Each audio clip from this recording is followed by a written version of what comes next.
Today, after completing the eye shaping, we're moving on to building the muzzle, one of the key features that gives a cat its unique character. To start, we'll raise the area beneath the eyes, especially the center, just above the mouth line.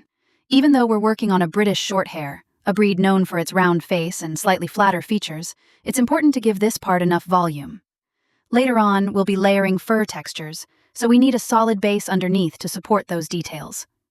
Take a small amount of wool, always start small, then gently pull it apart to loosen the fibers. Fold it in half once or twice to create a soft bundle, and position it right below the nose bridge. This will begin the lift for the upper lip and the mid-muzzle area. Poke the wool gently at first, anchoring the corners and blending the edges, then gradually build up the pressure to embed the fibers securely into the base. It's crucial to poke thoroughly at each step to ensure good bonding. Loose layers will shift and weaken the structure later. Now repeat this process layer by layer. Each time, take a slightly smaller amount of wool than the last. This helps you control the volume and shape precisely. Think of it like sculpting clay. Build from the inside out with control and patience. The goal here is to gently curve the upper muzzle area outward.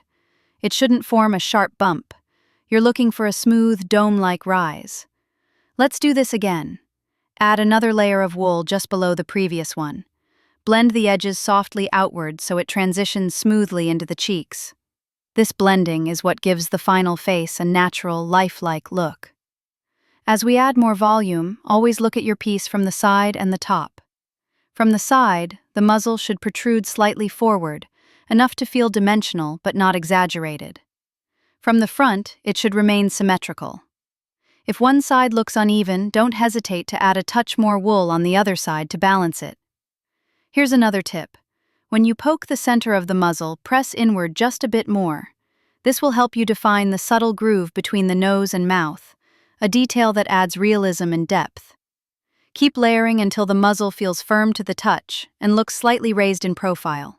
Usually, this takes about 3 to 5 rounds of layering, depending on how thick your wool is. We're almost done with the base shape. Before finishing, double-check that the curve is soft, the blending into the cheeks is even, and there's enough room left for the nose and mouth details we'll add in the next lesson. That's it for the muzzle base. This simple step will give you a strong foundation for adding personality and expression in the next stages.